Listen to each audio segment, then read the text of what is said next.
जय माता दी। मेरे सभी प्यारे दोस्तों, मैं लक्ष्मी शर्मा बड़ों को चरण स्पर्श, छोटों को प्यार और बराबर वालों को दिल से नमस्कार करती हूँ। आज की कथा में आप सभी सुनेंगे कीरी नगरा की कहानी। एक गांव में एक बूढ़ी माई रहती थी।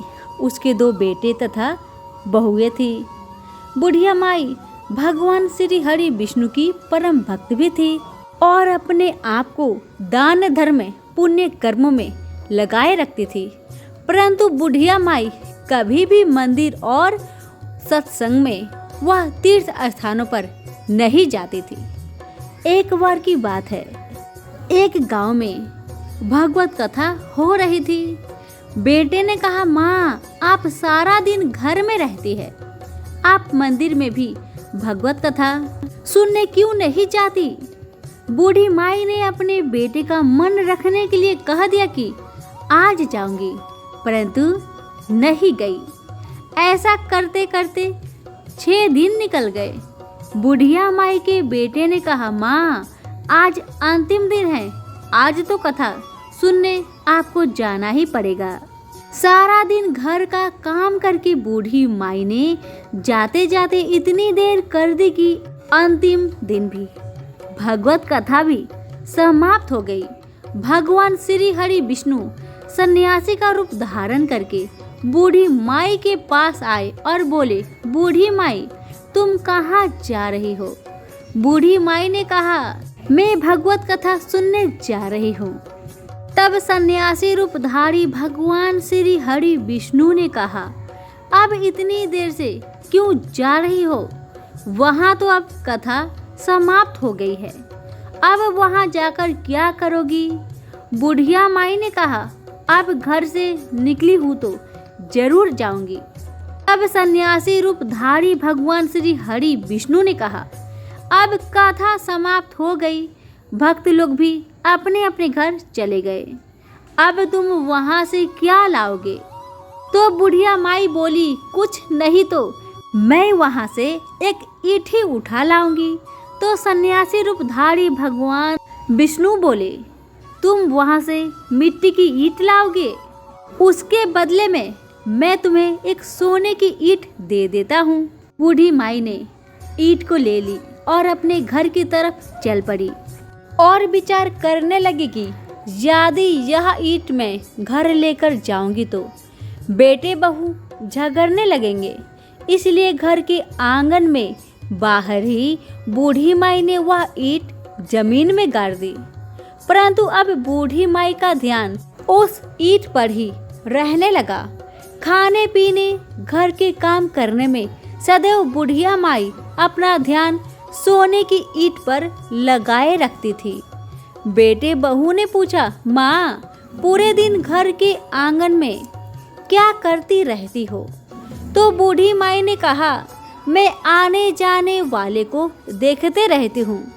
एक दिन बुढ़िया माई मर गई। यमराज के दूत बूढ़ी माई को लेने आए। बुढ़िया माई को लेकर धर्मराज जी के पास पहुँचे और धर्मराज जी को सारी बात बतलाई। धर्मराज जी ने बुढ़िया माई को कुतिया की योनि दे दी और कुतिया उसी पेड़ के नीचे बैठी रहती। बूढ़ी माई की बहू ने कहा, इस कुतिया को यहाँ से भगाओ, नहीं तो यह बच्चों को काट जाएगी।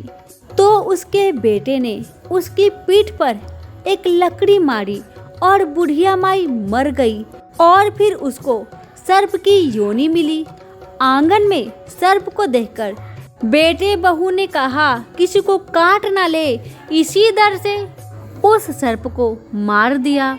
फिर बुढ़िया माई मरकर धर्मराज जी के पास पहुंची। बुढ़िया माई कीरा का रूप धारण करके उस आंगन में कीरा नगरा बना लिया। आंगन में कीरा नगरा हो गया। घर वाले बहुत परेशान हुए। घर वाले भोजन भी नहीं बना रहे थे और मन ही मन होने का स्मरण करने लगे। तब भगवान श्री हरि विष्णु सन्यासी का रूप धारण करके आए और बोले कि कुछ खाने को दे दो। घर वालों ने कहा, महाराज हमारे खाने को भी कुछ नहीं बनाया, क्योंकि हमारे घर में कीड़े नगरा हो गया है। आप ही कुछ इसका उपाय बतलाए। तब महाराज जी ने आंगन में खोदा और सोने की 28 ईंट निकाली और दोनों बेटों को दे दी और कहा, तुम्हारी माँ के नाम से दान पुण्य करना, धर्मशाला बनवाना, स्कूल बनवाना, पियाव लगवाना, गौशाला में गाय के चारे खाने की व्यवस्था करना। परंतु दोनों बेटे वापस में झगड़ने लगे कि तू दान कर, तू दान कर। पर किसी ने भी बूढ़ी माई के नाम से कोई दान नहीं किया और कीड़े नगरा वहां उसी स्वरूप में स्थापित रहा। कुछ दिन बाद सन्यासी वापस आया और बुढ़िया माई के बेटे ने भगवान स्वरूपी धारी सन्यासी महाराज से कहा कि हमारी घर की हालत वैसी की वैसी है, कीरी नगरा तो वैसा ही वैसा है। तब साधु रूपधारी सन्यासी महाराज ने कहा, वह सोने की ईंट के टुकड़े लाओ और उन्हें बेचकर उनसे जो भी धन मिले उसे तुम्हारी माँ के नाम से दान पुण्य करो। इस कीरी नगरा पर शक्कर और आटा डालो। तुम ऐसा करोगे तो तुम्हारी माँ को मोक्ष प्राप्ति होगी। और उनके घर से कीरी नगरा चला गया। जो व्यक्ति प्रतिदिन सुबह प्रातः आटा और शक्कर कीरी नगरे पर डालता है, वह सदैव धनवान, पुत्रमान, संपन्न, सुख शांति से जीवन यापन करता है। उसके घर में कभी कोई कष्ट नहीं आता। उसका जीवन सदा सर्वदा आनंद से व्यतीत होता है। उसके परिवारजन उसे अत्यधिक स्नेह प्रदान करते हैं।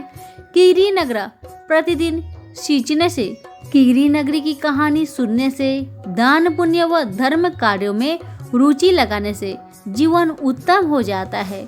तो सभी जय बोले विष्णु भगवान की जय। धन्यवाद।